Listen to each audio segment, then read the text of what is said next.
10 real estate test questions about the laws of agency. If you don't know who I am, my name's Darren. I'm a licensed real estate agent and loan officer in California. My channel is dedicated to helping people build wealth through real estate education. So you're probably here because you're trying to become a real estate agent, and I'm here to help you pass your exam. Question number 1. What would be a violation of agency? A, the agent does not reveal any confidential information to either client.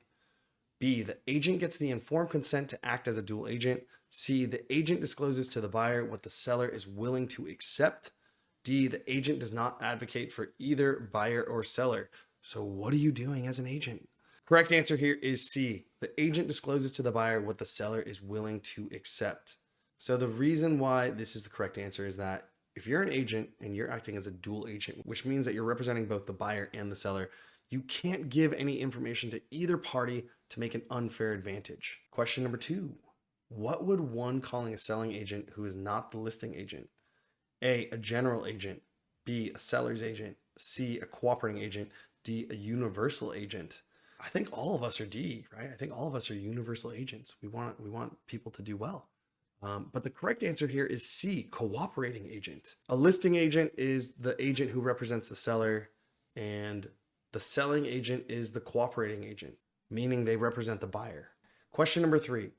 An agent realizes that one of the houses in their routine farm area would be a good fit for their buyer customer. The agent gets the seller to agree to pay their broker a commission if the buyer makes an acceptable offer. What kind of agency has been created if no listing agreement was entered into? A, agency by ratification. B, agency by estoppel. C, agency by agreement. D, ostensible agency. Correct answer here is A, agency by ratification. So because there was no listing agreement, the relationship is created by the seller accepting the benefits of the relationship, which is also known as ratification. Question number 4. When two brokers are working with the same buyer, which broker will have earned the commission? A, broker of procuring cause. B, listing broker. C, second broker to make contact with the buyer. D, first broker to make contact with the buyer. Correct answer here is broker of procuring cause. So if two brokers are working with the same client and neither of them knows that, the broker that presents the accepted offer to the seller is actually the procuring cause, which allows them to earn the commission. Really important to know this term, procuring cause. Basically just means you're the reason why this buyer ended up buying a property, which would enable you to earn the commission. Question number 5. What is impossible for a listing agent to do? A, represent a buyer only. B, be a dual agent. C, represent a buyer and seller. D, represent the seller only. A, represent a buyer only. If you understand the term dual agent, that means you represent both parties. This is legal in California. It's not legal in all states. But the term listing agent means that you represent the seller. So just by understanding dual agent and listing agent, you can know the answer to this. Now that we've gone through 5 of the 10 questions, if you've enjoyed studying with me and you like these questions, I get all of these questions from an exam prep called Calibri. I've used that platform to pass my real estate exam and loan license officer exam on the first try. I've also partnered with them, so I'm going to share an affiliate link if you want to buy your own education or exam prep. Just know, full disclosure, you are supporting my channel. I get a small portion of the sale. So if you want to maximize and pass on your first try, I highly recommend checking out that link. If not, totally cool. Let's keep studying together. Question number 6. What event does not terminate or dissolve an agency? A, death of listing agent, not broker. B, destruction of listed property. C, expiration of term. D, full performance. Correct answer here is A, death of the listing agent, not the broker. So real estate agents hang their license with brokers, and technically the broker owns the listing. So if the listing agent passes away, that broker still has the right to list that property for the seller. Now, if the broker passes away, then that would terminate the agency.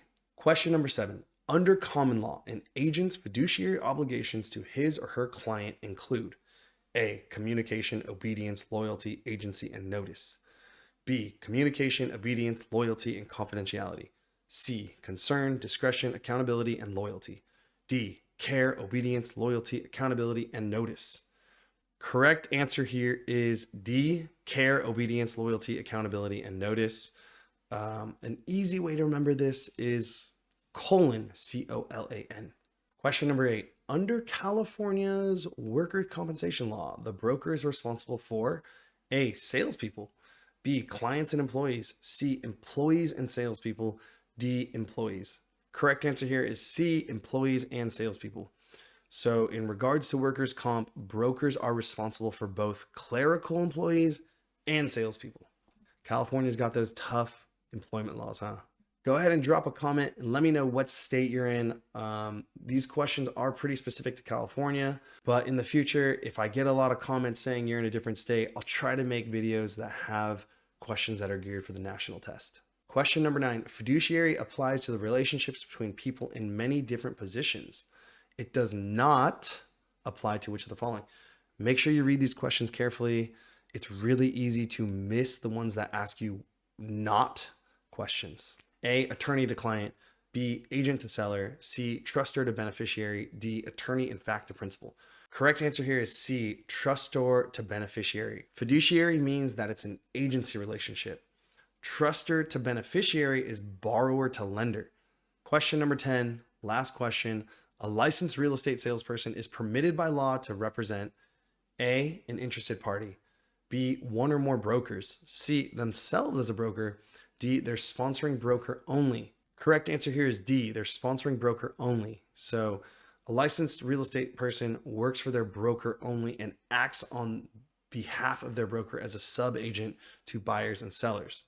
So a salesperson is required to hang their license with a broker.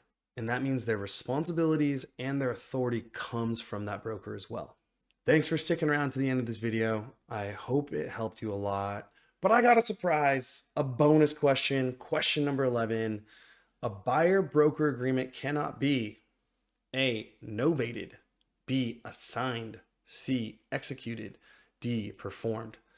Correct answer here is B, assigned. And so it's really important that you know the definition of each of these 4 words. But basically, an exclusive buyer-broker agreement is just like a listing. It is a service agreement between you, the agent, and a buyer. And it cannot be assigned to a different agent. So hopefully you see these questions on your exam and you already know the answer. And this allows you to pass your exam on the first try. As always, thanks for watching these videos. If you have any questions, you can email me directly. Here's my email. Have a great day, study for your exam, and pass that thing on the first try so you can get working.